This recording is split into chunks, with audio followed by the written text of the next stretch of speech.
Wife wanted half of everything I owned in divorce after sleeping with her ex. So I vanished without a trace. I had believed that the day couldn't possibly worsen, but I was mistaken. The entire week at work had been dreadful, and to top it off, my boss, the company president, called me into his office to reprimand me for a mistake made by someone else. Upon arriving home, I discovered my sister-in-law's car blocking my driveway, preventing me from parking in front of my house. The neighbor's teenage son and his friends had filled the street with parked cars, forcing me to park 3 doors down. Entering the house, I questioned why I bothered. My relationship with my wife's sister, Susan, had always been strained since the day we met. I couldn't fathom why, but she seemed to harbor immediate dislike for me. Furthermore, I had little hope for an intimate evening with my wife, Janice, as we hadn't been intimate in almost a month, despite my persistent efforts. Arriving at my driveway, I noticed an empty garbage can by the curb, and dragged it around the side of the house through the side gate, placing it next to the back door. Entering the kitchen, I heard music and the chatter of my wife and her sister in the living room. Grabbing a beer from the refrigerator, I took a sip before heading towards the living room. However, a sentence I'd overheard at the door froze me in my tracks. God, he ducked me 3 times today. It came not from my sister-in-law, but from my beloved wife. Ever since Brandon came back last month, I just can't get enough of him, my wife confessed. I knew Brandon as my wife's ex-boyfriend who had left her and moved away. Curious, my wife's sister asked, "So what are you going to do now?" Janice replied, "Brandon wants me to move in with him. So I'll get a lawyer and file for divorce. This is a community property state, so I'll get half of everything." I had heard more than enough already. Numbly, I made my way to the back door and retraced my steps to my car. Opening the door, I sank into the driver's seat, now realizing the reason I had been denied any intimacy. My wife was sharing it with someone else, and now she wanted half of everything. The worst part was that the state was likely to grant it to her. Janice and I had tied the knot just 3 years ago. She had quit her job right after our vows, and when she was at home, she never lifted a finger. I hired her maid 3 times a week for house cleaning and laundry, and on those days, she would cook dinner. The rest of the time, either I cooked or she ordered takeout. I know what you might be thinking, but love wore blinders on me. She kept me happy by providing good sex, at least until a month ago. My mother passed away when I was 13, a devastating loss for both my father and me. Dad did his best to raise me right, and we became very close. Losing him to a drunk driver when I was 23 was a significant blow, occurring just a year before I met Janice.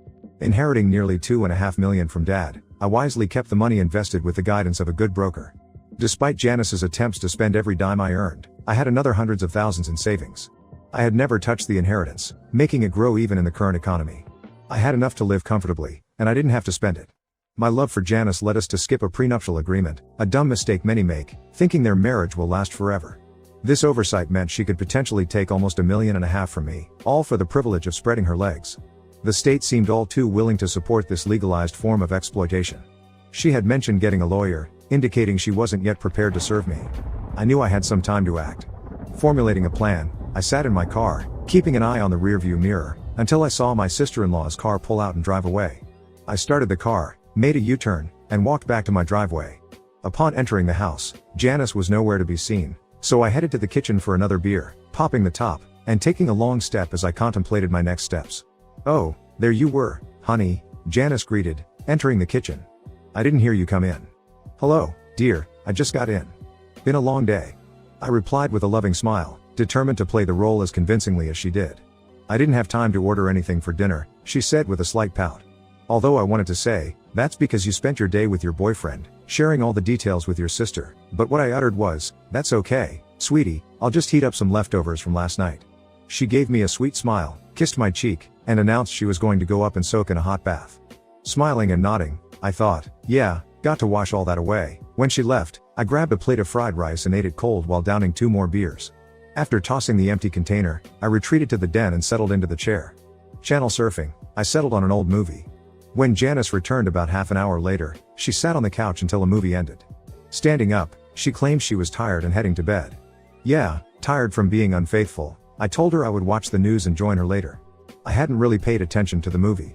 My mind was occupied with plotting my next move, knowing I couldn't do much until Monday. I endured the next few days working in the yard on Saturday and playing golf with buddies on Sunday. On Monday, I called my broker handling my inheritance portfolio and had everything liquidated. Being in upper management allowed me to cash in my 401k swiftly, penalty be damned. By Thursday, I was ready to make my move. Returning home to my supposedly loving wife, I informed her of an emergency situation, explaining that I would be flying out for a week on company business. I packed 2 suitcases, that was all I needed. When we moved into this house, I had stored everything important to me. None of it fit with her taste, so there was nothing else I desired. The furnishings were her choices, and frankly, I couldn't care less about them. The silver lining in this situation was that we were renting the house, so I had no financial investment tied up in it. Having recently sold my condo, we were in the process of finding the right house to buy. When I say right, I mean, right according to her standards. So far, none of the houses we had looked at seemed to meet her criteria. On a Friday morning, I kissed my wife on the cheek one last time and carried my suitcases out the door. Loading them into my Lexus, I drove away without a single backward glance. My first stop was at an old buddy's place, Jake, whom I trusted implicitly. He was astonished when I proposed trading titles for his older but rebuilt four-wheel drive vehicle. Confiding in him out my situation, an hour later, I was headed west. I doubted anyone would connect me to this vehicle, and Jake promised to keep the car I traded him hidden in the garage for a while. For the next 4 days, I paid for everything in cash. I had canceled all our credit cards to avoid leaving a paper trail. The majority of my money was now safely tucked away in an offshore account, thanks to my broker. I had a system in place with him to arrange fund transfers when needed. I had enough cash hidden in the SUV to last for a while. The nights alone in motels were the toughest. For the past week, I had been too occupied with executing my plan to reflect on what had happened to me personally. I had loved Janice. I wouldn't have married her if I hadn't. I played through various what-if scenarios in my mind, but ultimately, I concluded that there wasn't much I could have done differently. Even if I had known her old boyfriend had returned, I doubted I could have kept them apart. I arrived at 2 conclusions. She probably never truly loved me, and it was my own fault for being foolish enough to marry her. On the 5th day away from home, I found myself sitting in a mom-and-pop diner in a small town in Montana. I pondered what my supposedly loving wife was up to, as by now, she must have discovered that all her credit cards were canceled, and our bank account held no money. My thoughts were interrupted by an older couple at the next table, whose quiet conversation I couldn't help but overhear. The man, who appeared to be in his late 50s, was telling his red-haired wife about his wish for an extra hand on their farm. Unfortunately, they couldn't afford to hire anyone until their current calves were ready for the market. Even then, finding someone willing to work for what they could pay proved to be a challenge. Finishing the last bite of my meal, I stood up and approached their table, expressing my apologies for eavesdropping, but suggesting I might be able to help them. The older man scrutinized me, sizing me up. "I don't see how you could do that. If you heard what we were talking about, you know I can't pay you anything. What if I just need a place to stay in exchange for my labor?" I proposed. His eyes narrowed. "Colleen, excuse us for a moment while I speak to this young man outside," he said to his wife. Standing up, he waited for me to follow him. Once in a parking lot, where our conversation would remain private, he turned to face me. I estimated him to be about my height, 6 feet, with broad shoulders and not an ounce of fat. His once dark hair was mostly gray, and his face showed the rugged lines of years spent working outdoors. "Who the hell are you? Are you part of that Wilson ranch?" he asked, with a hint of suspicion. I raised my hands defensively and said, "Hold on there, mister. I don't know anything about any Wilson. 4 days ago, I was living in Texas, and I just arrived here this morning. I thought maybe we could help each other out." He replied, "If what you say is true, why would you want to help us out? I can't afford to pay you. What's in it for you? If you're on the run from the law, we don't need that kind of trouble," I said. "I'm probably on the run, as you put it, but not like you may think." I proceeded to share my story about my unfaithful wife wanting to take me to the cleaners, and how I could use a place to stay for a while. "I haven't robbed or killed anybody, I'm just trying to keep what's rightfully mine.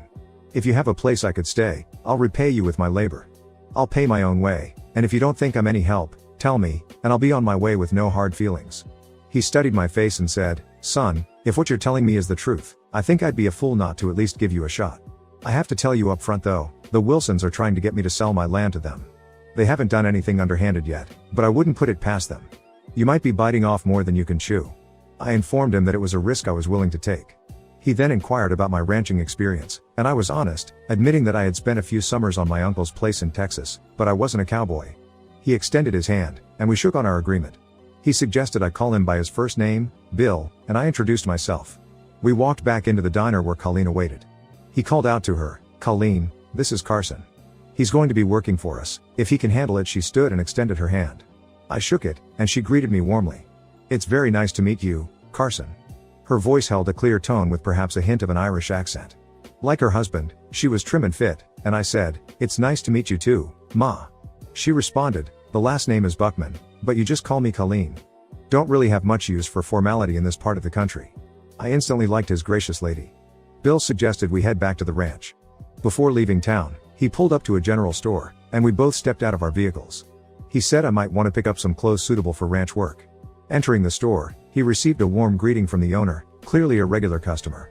A coat, and a pair of Western-style riding boots for a week. It was sufficient for the time being. From the general store, it was about a 20-mile drive to the main gate, arched with the name, Rocking Bee Ranch. That was Bill's brand name, Rocking Bee. Another mile of a private road led to the main house. Perched on a rise, their two-story house looked well maintained and freshly painted.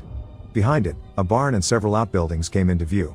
The pickup they drove was partly loaded with sacks of groceries, indicating their weekly trip into town for supplies. I pulled up behind them, filled my arms with bags, and followed the Buckmans into the kitchen. In 2 trips, we had the truck unloaded. Bill instructed me to drive around back, where he showed me a small cabin for my stay. As I pulled around, I saw him standing in front of the cabin. When I got out, he pointed to the cabin and mentioned that Sam used a similar one a few yards away, adding that Sam was out making the rounds and I would meet him later. After unloading my bags, he waited while I settled into the cabin. It had a single large room with a bed along one wall, a table with 2 chairs, a pot-belly wood stove in one corner, and a bathroom with a single stone shower. It wasn't luxurious, but it was clean and served as a suitable place to stay for now, at least, allowing me to hopefully avoid being found by Janice.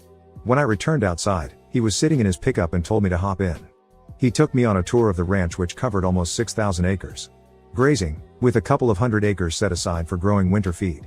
The back section of the ranch, hilly, and covered in forest, led to mountains with a stream flowing through the property, accessible only on horseback. He shared that he used to have 3 full-time hands, but Sam was the only one left after tough times. Sam had been working on the ranch for nearly 30 years. During roundups for selecting stock to take to market, they hired extra help. He dropped me off at the little cabin around. By the way, I noticed you carry a laptop. I've got a satellite connection with a router so you can access the internet wirelessly. Supper is in the main house and we normally eat at 6, he mentioned, before driving away. In less than 30 minutes, I had settled in, leaving me time to boot up my computer. As he had mentioned, I was able to make a wireless connection and I quickly checked for emails. There was one message from Jake, stating that Janice had reported me missing to the police, and they were investigating my disappearance. It gave me something to ponder. Jake was the only one I had actually told about leaving, and even he didn't know where I was going. I had mailed my resignation to my former employer, but hadn't informed them in person about my departure. Just before 6, I walked over to the main house and knocked on the door. Bill called for me to come in, and as I stepped inside, I saw Colleen preparing food while Bill stood to the side, talking to a man I assumed was Sam. Bill motioned me over. "Sam, this is Carson, the new hand I mentioned, at least for today. We'll see how he feels about it tomorrow after a day's work," Bill said with a broad grin. Carson meets Sam. Sam gave me a warm smile and extended his hand. A big man, at least 6'3", he, like Bill, appeared to have worked hard throughout his life and seemed around the same age as Bill. One notable detail, he was African American. I shook his hand, sensing the strength in his grip. "Well, young man, let's hope you like it here. I could use the help," he said. At 28, I was about half his age, so he considered me young. I replied, I planned to give it my best shot. Just then, Colleen called us to sit down as supper was ready. Bill and his wife sat at opposite ends of the table, leaving Sam and me to sit between them across from each other. On the table were a large platter of pork chops, a big bowl of mashed potatoes, another with fresh green beans, and a plate stacked with obviously homemade biscuits. "We don't eat fancy here, Carson, but there's plenty, and it's filling," Colleen said. "It looks great," I replied. As we ate, I asked Bill if he had been here all his life, and his response was, "Yep. My grandfather started this ranch and passed it on to my father. Now it belongs to me and Colleen. Although, when I was younger, I wasn't so sure she was going to be a part of it. I had to fight off every man to get her." He looked at his wife, and I could see the depth of his love for her in his eyes. She responded, "Now Bill, you know you're the only man I ever had eyes for. I just had to make sure that you wanted me enough." Bill followed, "My wife has been responsible for the 3 happiest days of my life, the day she agreed to marry me, the day she did marry me, and the day she gave birth to our daughter, Caitlyn." I hadn't seen any sign of a daughter, and Colleen must have noticed my curious look, and said, "Our daughter is away right now. She is finishing her doctorate's degree in veterinary sciences at South Dakota State University. She has only been able to get home for the holidays, and we are anxiously waiting for her to come back home with her degree. She's supposed to be home in a couple of months." Bill added, "It'll be nice to have a vet in the family, should cut down on some of the expenses." After dinner, I attempted to help clear the dishes, but Colleen insisted that it was her job and showed me away. Bill mentioned that breakfast was at 5:30, and work would commence at 6. As Sam and I were leaving, I noticed a copy of today's New York Times on the counter, likely picked up by Bill in town. I asked if I could borrow the front page, and he agreed. Once outside, I asked him to step into my cabin for a moment. Inside, I took out my digital camera and showed him how to use it. I had him taking a close-up of me holding up the front page of the newspaper. I could tell he was curious, but he didn't ask. He did inquire about an alarm clock, and I assured him I had one. He said he would see me in the morning and left. I downloaded the picture to my computer and drafted it into an email along with a note to the police in my former hometown. The message stated that I was alive and well, and I had left town of my own free will. Choosing a national newspaper instead of a local one kept my location ambiguous. I sent the email to Jake and instructed him to use one of the local coffee shops with free internet access, as my work email would likely still be active. I provided my password so he could forward the original email and picture to the police without leaving any traceable paths. This way, I hoped to avoid being listed on any FBI or national missing person lists, assuming the police wouldn't allocate extensive resources to search for a runaway husband. I slept soundly that night. The next morning, I was up at 5, showered, and dressed in time to walk with Sam to the main house. After eating, Bill instructed Sam to put me to work replacing fence posts in the hilly section. Following Sam to the barn, he pointed out a horse and saddle I would need. He seemed satisfied with the way I saddled the big brown mare, drawing on my experience from my uncle's ranch. We then took 2 mules, attaching saddle packs to load fence posts and a post hole digger. Bill joined us at the barn, carrying a Winchester Model 94 and a saddle scabbard, explaining it was mainly for the rare occasion when we might need to put down a sick cow. Mounted up, and leading a mule each, Sam and I headed out, following the creek up into the hills. As Sam and I rode, we engaged in conversation and got to know each other. I shared the story of how I ended up in Montana, trusting that he wouldn't betray my confidence. In return, he recounted his own experiences. He had married right after high school, only to discover his ex-wife in bed with another man. In a fit of rage, he had nearly beaten the guy to death, resulting in a 5-year prison sentence. Upon his release, Bill was the only one willing to give him a chance, and that was how he had spent the last 30 years here. Sam spoke highly of Bill and Caitlyn, considering them to be the salt of the earth. Half an hour later, we reached the fence marking the property boundaries. Sam pointed out that not all the posts needed replacement, only those that had rotted or were close to it, approximately every third one. He stayed with me while I replaced the first 2 to ensure I was doing it correctly. He suggested working until around 4, allowing me enough time to return, care for the horse and mules, and make it to dinner at 6. His parting advice was to follow the stream back down, ensuring I wouldn't get lost. He headed back, leaving me alone with my work. I progressed down the line, replacing old posts with new ones. At noon, I took a break and retrieved the pork chop sandwiches that Caitlyn had given me in the morning from my saddlebag. I finished my sandwiches and returned to work. My watch's alarm beeped at 4 in the afternoon. I noticed that I had set all but a couple of the posts that the mules had carried up. Leading the mules, I traced back along the fence line until I found the stream and began descending. Just before leaving the trees, I discovered a natural pool where the stream flowed in and out. I stopped and admired the view, recognizing it as the most beautiful and serene spot on the ranch. Back at the barn, I managed to unsaddle the animals and get them fed in time. While I was tending to the horses, Sam entered to bed down his horse. We rushed to wash up and changed before supper, where we enjoyed steaks that night. Exhausted, I made minimal contributions to the conversation and excused myself immediately after dinner to go to bed. Sleep came quickly and I slept deeply. When I woke up, I was sore all over. My hands ached from wielding the post hole digger, and my arms, shoulders and legs throbbed. Despite my regular workouts, there was a vast difference between a 2-hour gym session and a full day of setting fence posts. As I limped into the kitchen and winced while sitting down, I received a couple of chuckles from Bill and Sam. Even Caitlyn couldn't completely hide her grin. However, despite the soreness, I was ravenous and eagerly devoured my breakfast. "Ready for another day of fencing?" Bill asked, as we rose from the table. I groaned and replied, "Yes sir," hoping to sound more optimistic than I felt. Bill laughed. "I think you can give it a rest today. I'd like you to ride the rounds with Sam." I nodded appreciatively.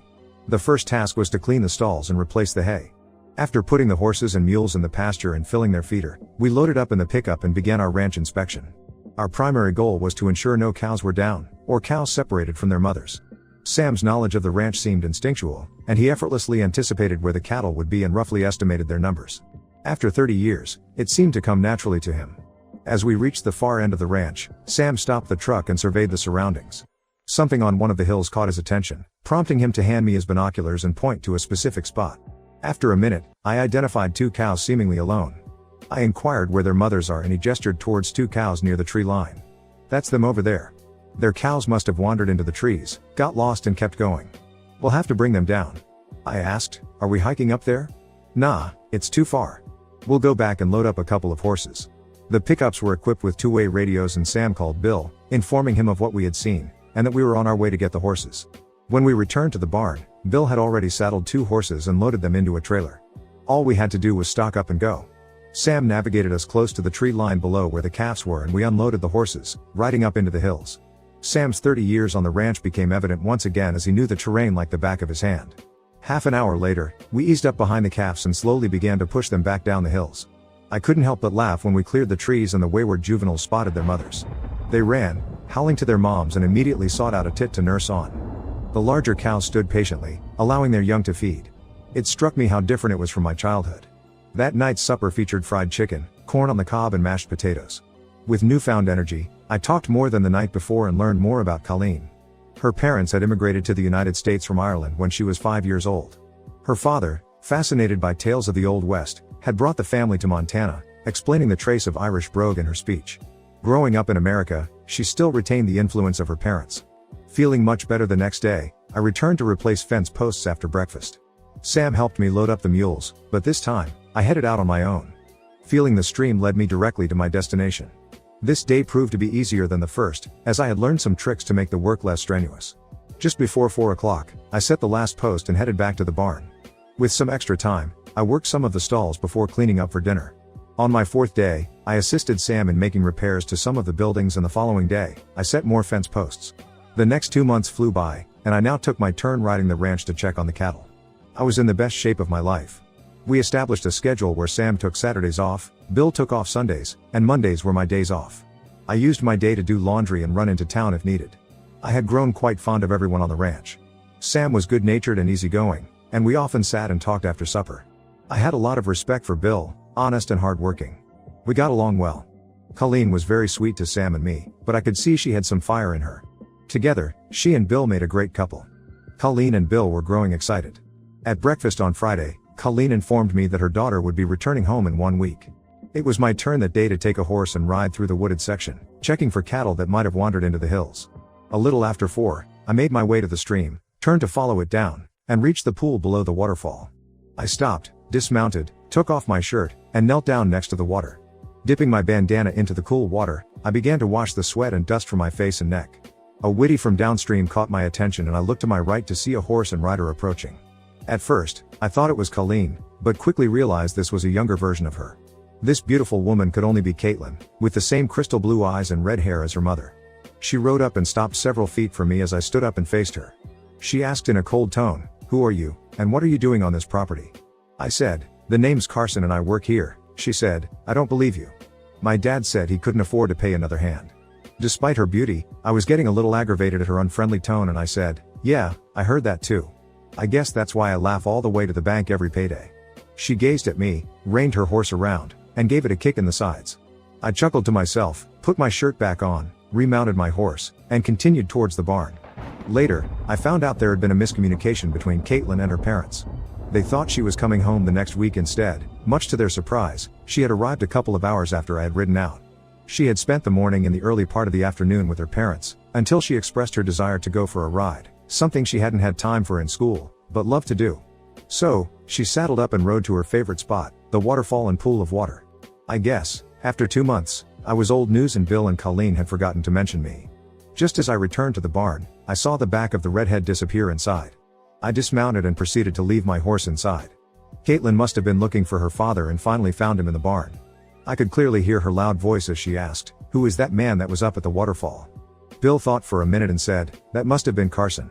She added, "He said he works here, but last time I was here, you told me you couldn't afford to pay another hand." Bill followed, "Well, he's right, he does work here. As for what he gets paid, I don't think that's any of your business. I still run this ranch, young lady." She sputtered, "But he said you pay him so much that he laughs all the way to the bank." By that point, I had walked into the barn. She had her back to me and didn't see me, but Bill did. He gave me a grin and said, "Is that true, Carson? If you think you're overpaid, I can rectify that." She spun around and locked me in her lair. I pulled my hat off with one hand and scratched the back of my head with the other, and said, "Well, I would hate to take advantage of you, Bill. Just how much are you thinking of cutting my wages?" At that, Bill and I both cracked up laughing. She just continued to glare at both of us, failing to see the humor. "Sweetheart, just so you get that bee out of your bonnet, Carson gets to stay in the cabin next to Sam's," Bill said. She responded, "And what else?" Bill answered, "That, and he gets to eat your mother's fine cooking." Caitlyn persisted, "So you're saying you aren't paying him? Why would he work for nothing?" Bill responded, "He has his reasons, and it's not my place to tell you." I then chipped in, working to have a chance to taste your mother's cooking is worth a lot, and I don't think she would like to hear you say that it's nothing. She shot me one more glare and stormed out of the barn. Bill shook his head and said, she reminds me so much of her mother when she was young. I didn't think I would ever take Colleen. At supper that night, we were joined by Caitlyn. She sat next to Sam on the opposite side of the table from me. She gave me another sharp look when I entered the kitchen. I waited until everyone had filled their plates before speaking. I said in a pleasant voice, your mother tells me that you have finished your doctorate in veterinary medicine. Yeah, was her one-word answer, given without looking up. I continued, Sam says that there is only one other vet in the area, and he's over 30 miles away. I'm sure you're going to be a very big asset to the folks in this area. She glanced up at my compliment, and I thought I saw her eyes soften a bit. Yes, that would be Dr. Harrison. He has more business than he can handle, and is often needed in more than one place at the same time. Colleen then added, I agree with you, Carson. Our Caitlyn will be able to provide a great service. During the rest of the meal, Caitlyn talked with her parents and Sam, who had been on the ranch since before she was born. She didn't address me directly, and I for the most part, kept quiet. This was her homecoming, and I knew her parents and Sam wanted to hear what had been happening in her life while she was away. As soon as I finished eating, I excused myself to turn in. I returned to my cabin, and checked my email, seeing that I had one from Jake. He reported that he had talked to a friend of his on the police force, and casually asked if they still considered me to be a missing person. His friend said that everything had been dropped after they received the email with the picture I had sent them. As for Janice, Brandon had apparently dumped her as soon as he learned I had disappeared with all the money, and it didn't look like Janice was going to get her hands on any of it soon. Of course, she couldn't afford the rent on the house we had been living in, and was now living in a city apartment, working as a waitress. She didn't have the money to hire a lawyer to pursue me. I thought it ironic. She had apparently only married me for my money, and her boyfriend had only wanted her for the same thing, my money. I was still working on replacing fence posts. I now only did so every third or fourth day. I had moved out of the hill, and was down where I could drive the pickup to where I worked. It really was easier to load the posts in the back of the truck rather than on the mules. The morning after Caitlyn returned home, I loaded the pickup with posts and drove to where I had left off.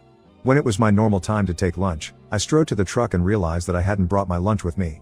If any of us were going to be working away from the main house all day, Colleen would make sure we had a lunch, and I guess I spaced out picking mine up.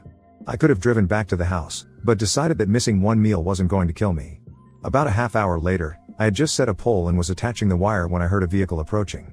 I looked back and saw it was one of the ranch trucks. The truck came to a stop, just as I finished with that post. I turned around and was surprised to see Caitlyn get out.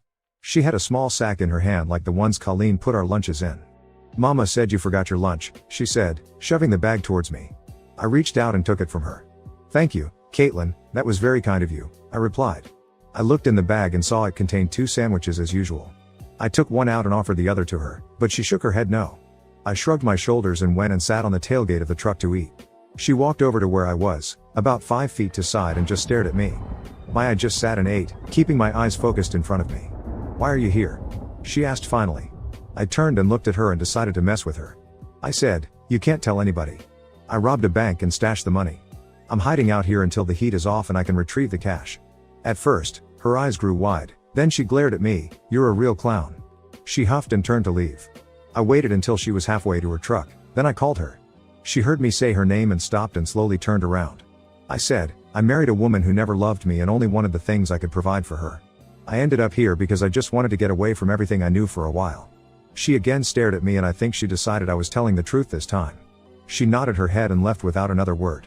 As she drove away, I thought about what her dad had said about her mother being like her when she was that age. He said he had tamed her, but I suspected it was their love for each other that was the secret. It had been less than 24 hours since I first met Caitlyn and I couldn't imagine any man taming the fiery redhead. Supper that night was pretty much a repeat of the night before. Caitlyn had conversations with her parents and Sam. I didn't really feel sighted. After all, she didn't know me and we had nothing in common really. We were just finishing dinner when there was a knock on the door and Bill went to answer it. He came into the kitchen followed by a man about my age. He was what women would call tall, dark, and handsome. Caitlyn excitedly called out his name and jumped from her seat and hugged the guy. It was obvious they knew each other. They were gabbing away at how long it had been since they had seen each other. A few minutes later, there was another knock on the door and Bill went and answered it and returned with another man. This one was fair-haired but also good-looking. He received an equally warm greeting from Caitlyn. I recalled Bill's words about having to fend off every male around to win his wife. Caitlyn was every bit the prize that her mother was, at least in looks. I excused myself from the table and returned to my cabin. Mentally, I wished the 2 guys luck. I did envy them, though. If Caitlyn turned out to be the woman her mother was, Whoever won her affections would be a lucky man. The next day, I took the pickup and rode the ranch. By the time I had made my rounds, something didn't seem to add up. It was early enough that I went back and got Sam, and we did a whirlwind tour of the ranch. There were a lot of cattle scattered over the ranch, but he agreed that something didn't feel right. It just seemed like we were short a few herds. We decided we would saddle up the next day and ride the hilly areas. We discussed it with Bill that night at supper and he agreed to our plan. It rained that night, which would make finding tracks more difficult. The next morning, we loaded our horses into a trailer and Bill drove us to one end of the property. I rode about a third of the way up into the tree line, and Sam rode another third higher. We then headed across the ranch over the hills and through the trees. It took a big part of the day to reach the far side. We counted 5 stray herd. Bill met us as we came out of the hills and we loaded the horses in the trailer and headed back. We discussed the situation and decided the only thing we could do is be more vigilant. At dinner that night, Caitlyn had another suitor call on her. I heard her mother mutter something about that being the third one that day. The word had gotten out that she was back home, and guys were crawling out of the woodwork seeking her attention. The next 4 days, we spent a lot of time keeping an eye on the herd. Everything seemed to be okay, except for the suspected original loss. Caitlyn's Quakers continued to visit. She had been home for a week and hadn't said 2 words to me since the day she brought me my lunch. The 5th day after the perceived disappearance of the cattle, I told Bill I wanted to ride the property line through the hills. We had already covered all the fence lines along the pasture areas and had seen no evidence that the missing cattle had taken through there. Sam dropped me off on the west side of the ranch. This was where Bill's ranch bordered the Wilson ranch. About halfway to the southwest corner, I spotted 3 fresh sets of horse tracks. They crossed from the Wilson side of the fence onto Bill's side. The puzzling thing is that the fence wire was still up. I dismounted and checked the fence posts and saw that the staples had been loosened on 5 posts and were barely holding the wire up. Remove the staples and lower the wire, and you could cross over. Put the wire and staples back, and it looked normal. I remounted and followed the tracks. When I got near the stream, I saw 3 horses tied to a tree a little way above the waterfall. I was still about 30 yards away and I quickly got down, tied my horse to a tree and pulled the rifle from its scabbard. When I reached the horses, I could see boot prints leading downstream. I crept to the edge of the waterfall and looked over and gasped. There was Caitlyn in the pool. She was naked as the day she was born. I was mesmerized by the sight. She was swimming through the water. Her nude body clearly on display in the clear water. Damn, she had a cute ass. A movement in the trees to her right brought me back to my senses. I quickly scanned the area and saw 1 guy to the right and 2 more nearing the pond on the left. I raised my rifle and shot. The bullet hit near the feet of the guy on the right. 1 more quick pull of the trigger and the dirt exploded close to the 2 guys on the left. Caitlyn released a blood-curdling scream that echoed through the trees. I stood up so everyone could see me and I yelled out, "On your bellies now. I won't miss the next shot.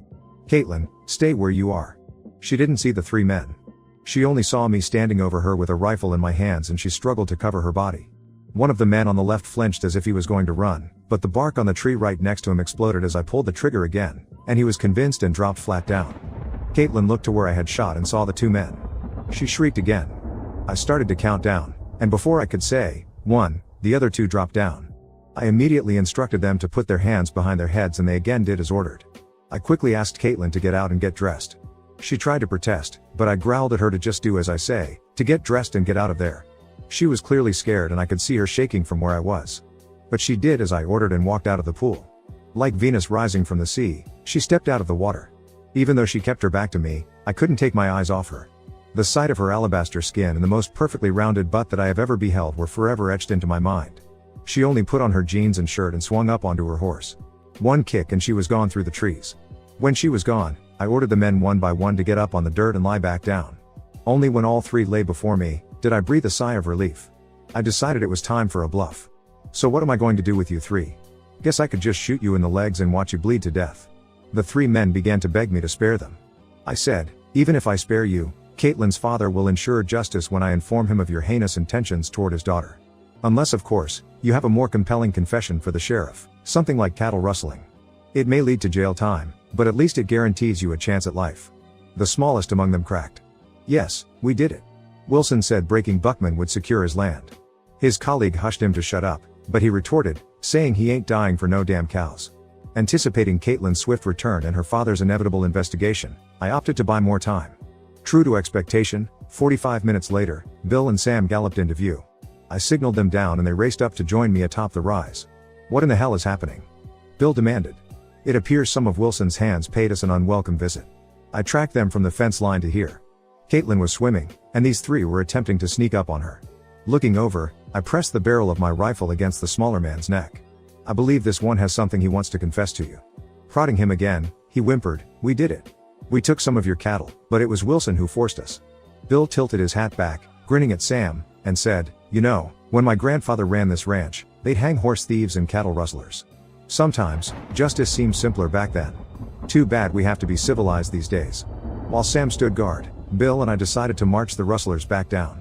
With rifles in hand, we trailed behind them, Sam tethering their horses together and bringing up the rear. Upon reaching the buildings, we led the rustlers into the barn, placing them in separate stalls with open doors that allowed us to keep watch without them seeing each other. Bill went into the house to call the sheriff while Sam and I stood guard. In under 30 minutes, the sheriff raced up the lengthy mile-long drive. Bill met him, briefing him on the unfolding events. I proposed bringing the smaller culprit out first for the sheriff to interrogate, and he agreed.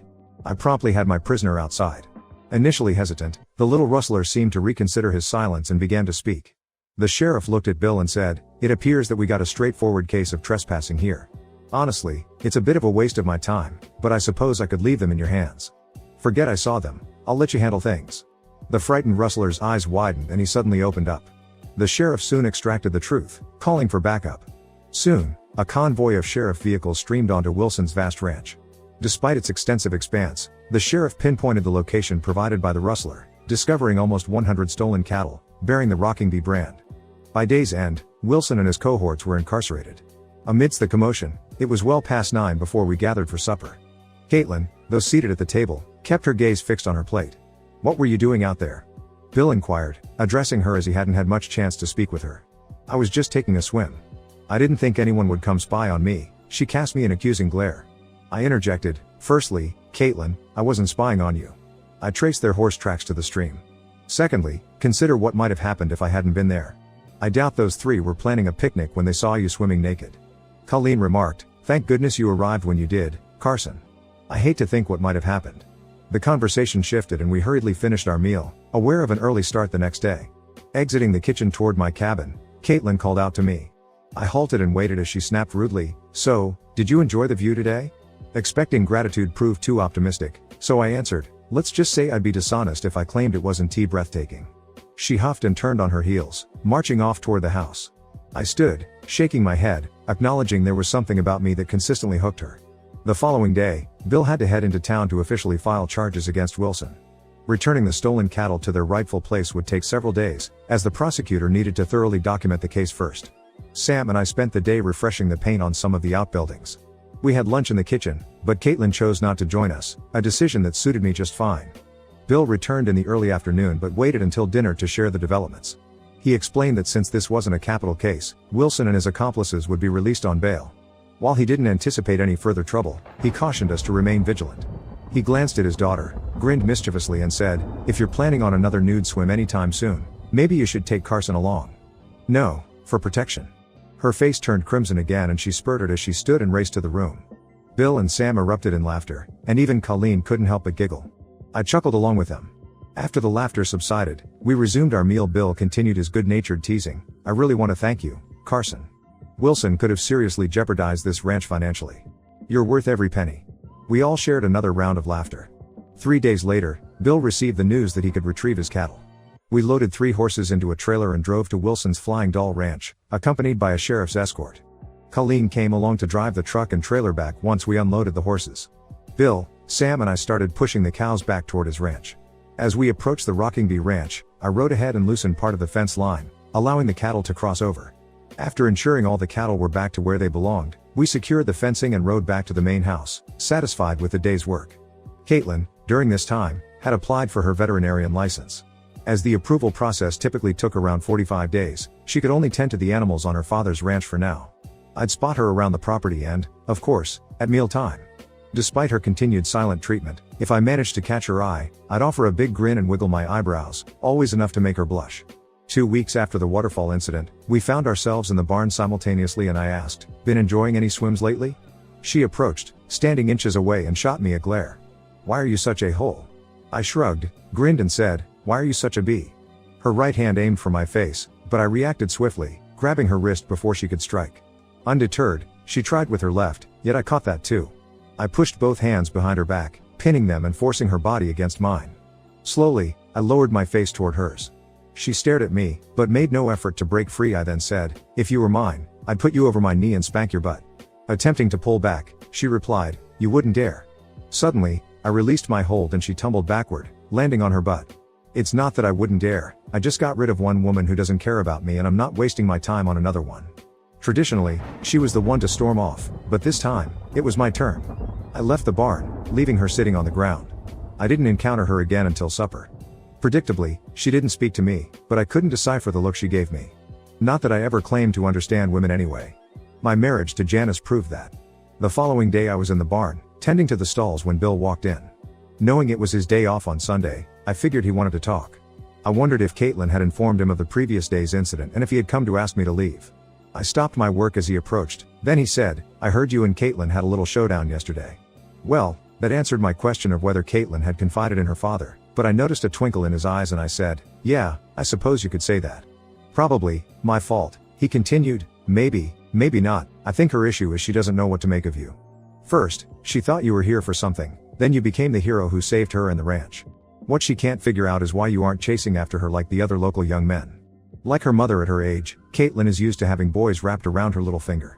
She's had a few boyfriends, but none lasted. I didn't think she really respected them. I just hope you don't let her chase you off. In my book, you're welcome here as long as you want," I said. "Thanks Bill, that means a lot to me. For Caitlyn, I'll quit teasing her and hopefully can live and let live." He left the barn and I resumed my work. I had the rest of the day to ponder Bill's words. If Caitlyn wanted to understand me, acting civilly and having a conversation would be more effective than her current approach. As for pursuing her like the others, that simply wasn't in the cards. She didn't join us for supper that night, a topic no one broached, and I didn't inquire. The following day, I stuck to my routine, waking up at 5 as usual even on my day off. Breakfast done. After Sam and Bill left for work, I retrieved my laundry. Bill had invested in a large commercial washer and dryer, making it possible for me to wash all my clothes in a single load. The laundry room was adjacent to the kitchen, so while my clothes washed, I sat at the kitchen table, eating and chatting with Colleen. Caitlyn entered, an uncommon occurrence for breakfast, usually opting to eat later. Colleen asked about my plans for the day and I told her I was thinking of driving into town. I then asked if there was anything she wanted me to pick for her. She said if I wouldn't mind, there are a couple of things I could get for her. I assured her I wouldn't mind at all. Just then, Caitlyn interjected, "Could I ride into town with you? I was planning to go to the general store for a few things, and it seems like a waste of gas for both of us to drive separately." I looked up in surprise and I said, "Sure, I'd be happy to give you a lift." After yesterday, I hadn't expected her to talk to me, let alone want to ride anywhere together. I told her I'll be leaving in about an hour and a half after my laundry is done and put away. She assured me she'll be ready. She finished preparing something to eat and sat at the table, remaining quiet while Colleen and I continued our conversation. As I stepped out of my cabin later, she emerged from the back door, looking stunning in a turquoise sundress that complemented her red hair. It was evident she wanted me to notice her. Holding the passenger's side door open for her, I watched as she slid into the car. We set off, and for the first half of the trip, she sat quietly, observing the countryside. Suddenly, she said, "I thought you were going to kiss me yesterday." I glanced at her, but she seemed to be looking out the side window and I couldn't see her face, so I said, "Well, while that may not have been unpleasant, I do have a rule about not forcing unwanted affections upon unreceptive females." Out of the corner of my eye, I saw her head spin around and I could tell she was staring at me. She sat quietly, but I noticed her occasional glances in my direction. We pulled into the general store and we went inside. I needed to grab a couple of new pairs of jeans and shirts while she had a list of things her mother wanted. An hour later, we had everything loaded. I had one more stop to make it to the hardware store for a couple of things for Bill, but it was lunchtime and I was hungry. I suggested we stop for a bite to eat and she agreed. We pulled into the same diner where I had first met Bill and Colleen. We took a table, sitting across from each other, and ordered our food. As we sat in silence, I began to think that perhaps I should have just gone straight to the hardware store and back to the ranch. Just then, the door swung open and 3 guys entered. I recognized 2 of them as the guys who had come calling on Caitlyn. They made a beeline for our table, with 2 taking the seats on either side while the 3rd stood behind me. They ignored me and started talking to her. I stood up and gestured for the 3rd one to take a seat as I moved to the next table. When the waitress brought our food, I motioned her over and had her place my meal in front of me. I ate quickly, paying no attention to the conversation at Caitlyn's table. Tossing some bills on the table to cover our meals, I stood up. Caitlyn had hardly touched her food and her plate was still full. "I'm going to run over to the hardware store. I can stop back by here later and see if you're ready to go," I said, intervening in their conversation. She pushed her plate back and stood up and said, "It was nice seeing you guys again, but we have to go." The guys at the table tried to protest, with one even offering her a ride home. She declined and followed me out to my SUV. As we drove to the hardware store, she stayed in the vehicle appearing to fume. The silent tension persisted as we drove back to the ranch, turning off the highway onto the mile-long driveway. "Why did you do that?" she asked. "What?" I replied, uncertain about what she was pointing out. Moving to the other table, she stated, "Oh that. Well, I thought you'd prefer spending time with your friends. Besides, I didn't want to be in the middle of their competition for your attention." "You really are an a-hole," she snapped. Wisely, I kept my mouth shut. I had no desire to fend off her slaps while driving. Pulling up to the main house, she immediately grabbed what she could carry as soon as I opened the rear of the SUV. I picked up more bags and followed her into the house. As I walked in the back door, she dumped everything on the kitchen table without a word to her mother, then strode after the room. Colleen looked at me questioningly. I shrugged, saying, "I guess I'm an a-hole." Colleen giggled and walked over, putting a hand on my arm. "I have never seen anyone have the effect on Caitlyn that you seem to have." "I guess I was born to just piss her off," I replied. "I'm not so sure about that," she said, leaving me confused. I returned to my cabin and stowed away my new clothes. Deciding not to stay cooped up, I went to the barn and saddled a horse. Sitting out, I ended up at the top of the waterfall. With the weather being nice, I tied the horse to a tree and sat at the edge of the falls, looking down at the calm pool. Sitting there for half an hour, maybe longer, Caitlyn rode up below me, getting off her horse. Not wanting to be accused of spying in case she was going skinny dipping again, I picked up a stone and tossed it down, creating a splash in the water. She looked around seeking the source of the noise and spotted me. Anticipating her departure, she instead mounted her horse and rode up to where I was sitting. She tied her horse next to mine and walked towards me. I stood up, taking a few steps away from the edge in case she planned on pushing me off. "You're an a-hole," she said, stopping inches from me. "And you're still a bee," I said. This time, I didn't wait for her slap. I grabbed her around the waist and kissed her. Quickly releasing her, I tried to move towards my horse, but she seized my arm and turned me back around. I was flabbergasted when she reached behind my neck and pulled me in for another kiss. We found ourselves in a passionate kiss again. As the passion grew, our clothes disappeared and we had a wonderful time. Gradually, our breathing normalized and we lingered in each other's embrace. In silence, we dressed, mounted our horses and rode back down. After stabling our mounts and without a word, she turned and walked to the main house. In a daze, I returned to my cabin, slipping into the shower. One thing became clear: I harbored much stronger feelings for this captivating moment than I had acknowledged to myself before. I barely had time to dress for supper. Upon entering the kitchen, Bill, Colleen and Sam were already present, but Caitlyn was nowhere in sight. As we took our seats, she walked in, choosing the chair beside mine instead of her usual place next to Sam. Bill and Colleen exchanged glances while Caitlyn merely smiled sweetly in response. During dinner, she chatted animatedly. Despite her parents' curiosity, they'd refrained from asking why their daughter was in such high spirits. After supper, she assisted her mother in cleaning the kitchen while Sam and I headed back to our cabins. Just as I had settled between the sheets, a soft knock echoed on my door. Kate and only my boxers, I opened the door and Caitlyn slipped inside, finding her way into my arms. We shared a tender kiss and she guided me back to my bed, joining me after shedding her clothes. Once again, we made love before drifting off to sleep in each other's embrace. The abrupt arrival of 5 a.m. prompted me to groggily reach over and silence the blaring alarm. With great reluctance, I managed to extract myself from bed. I illuminated the bathroom and dressed for the day, leaving a gentle kiss on her head before slipping out of the cabin. During breakfast, I couldn't ignore the scrutinizing glances from Bill and Colleen. I wondered if they were aware of their daughter's nocturnal whereabouts. Following the meal, I loaded the pickup for another day of setting fence post. Working alone on a ranch afforded ample time for contemplation. My thoughts drifted to my recent past, astounded that only 3 months had elapsed since leaving my wife. It felt like a lifetime. I ruminated on the significance of Bill, Colleen, and Sam in my life, and then my musings shifted to the beautiful Caitlyn and the shared moments from the previous day. I pondered the possibility of finding the kind of love her parents embodied. At lunch, I realized once again that I had forgotten to bring my meal. As the thought crossed my mind, I heard a pickup approaching in haste. Caitlyn jumped out, running toward me with a bag in hand.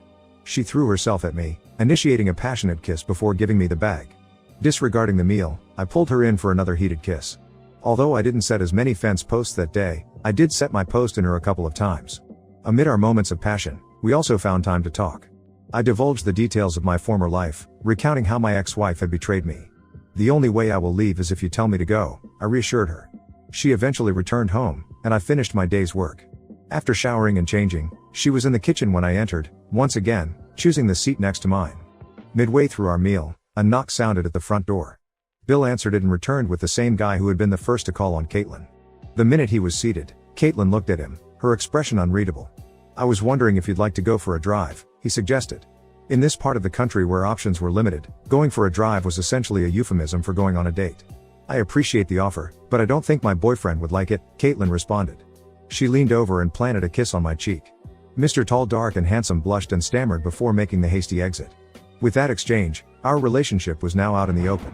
I glanced at Bill and Colleen, noticing smiles of approval. One Sam spotted a big grin. We had officially become a couple. In the following days, there were no more visits from local men calling on Caitlyn. She made it clear that she was not available. I found a way to assist her with her plans. She was seeking a loan from the bank to purchase the necessary equipment for her veterinary business.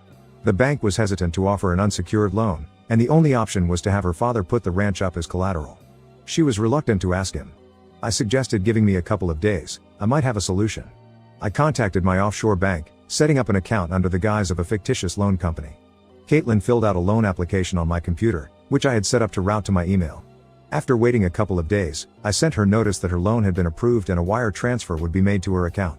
She was thrilled by the news, but questioned why the loan only carried a 2% annual rate. I explained that they were a non-profit philanthropic group, providing loans to those they believe would contribute to the community. While I could have simply offered her the money, I knew she was too proud to accept it. Having earned her degree through hard work, she was determined to succeed on her own terms. By the time her license was approved, she had purchased a new van transformed into a mobile vet office, complete with necessary medical instruments. Once word spread about her license status, calls for her services came in from local ranchers. Many nights, Caitlyn spent with me in my cabin. While Bill and Colleen were aware, they seemed to have no objections. At 27, she was old enough to make her own decisions. It took 3 months for Wilson and his crew to face trial. The case was relatively straightforward.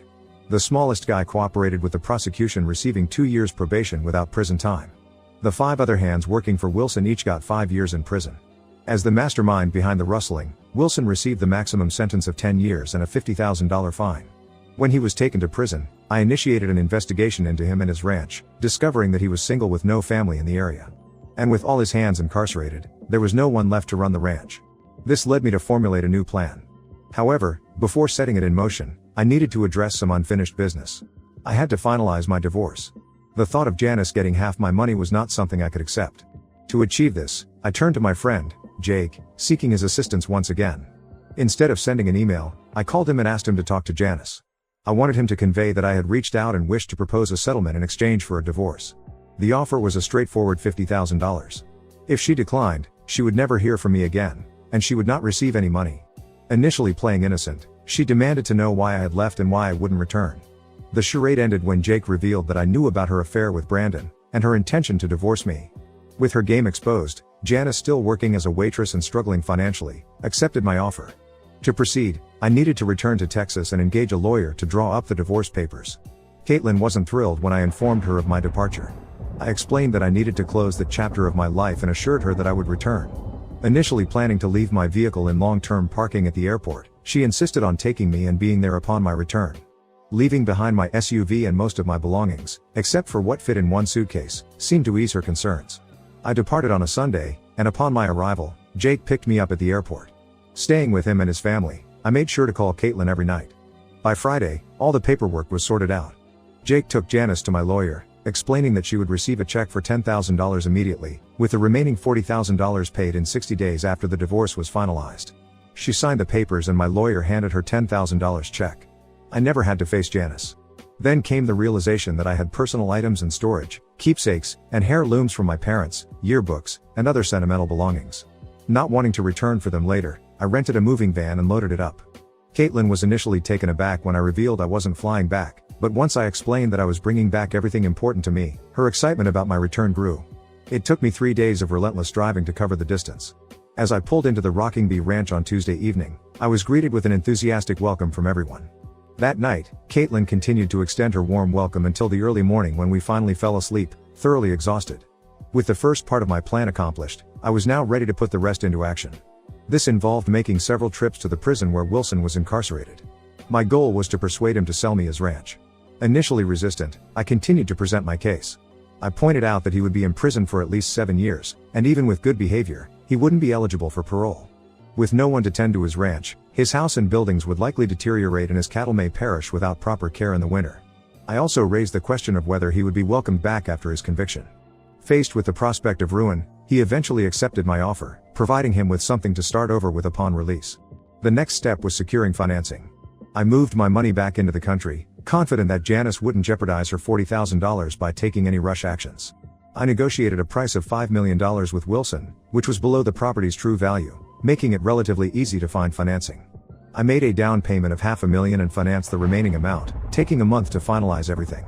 I kept my activities a secret from everyone except Caitlyn and Bill.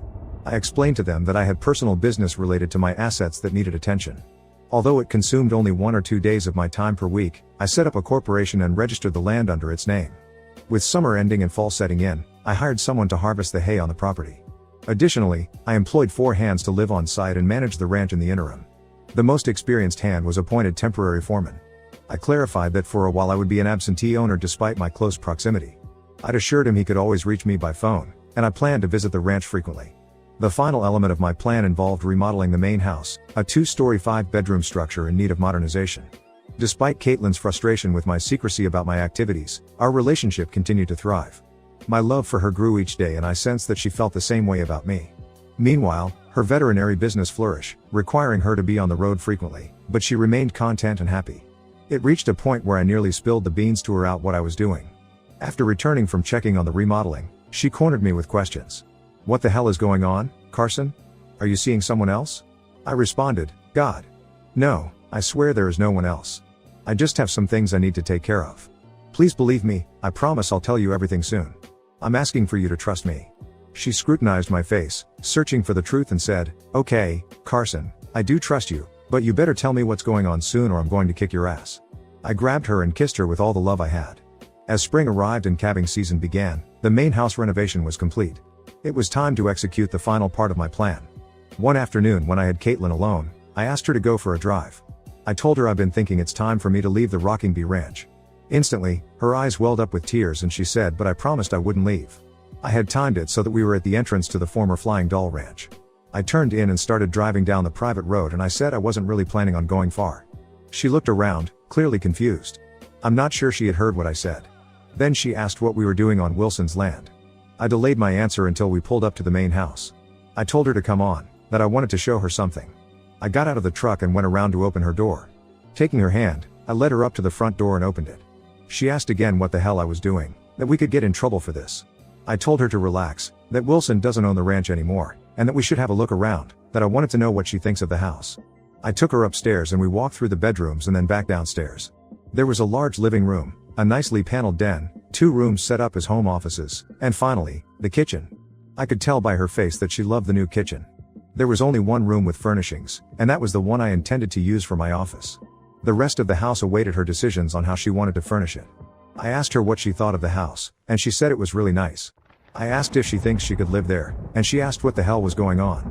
I could see she was confused and getting upset. I dropped to one knee and put my hand into my jacket pocket. I told her Wilson no longer owned the ranch, that I do, and I was asking if she could live there as my wife. In a surprising tone, she asked if I owned the house and I nodded. In excitement, she screamed, "Yes." I then took the engagement ring out of my pocket and held it up and proposed to her.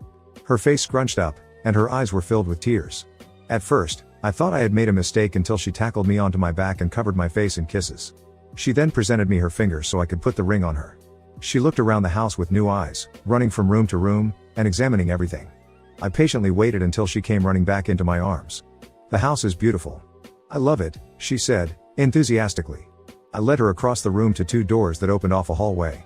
"There are 2 offices, one for you to run your business from and one for me," I said, earning me another long kiss. I led her into the office with the desk and pulled out a large piece of paper.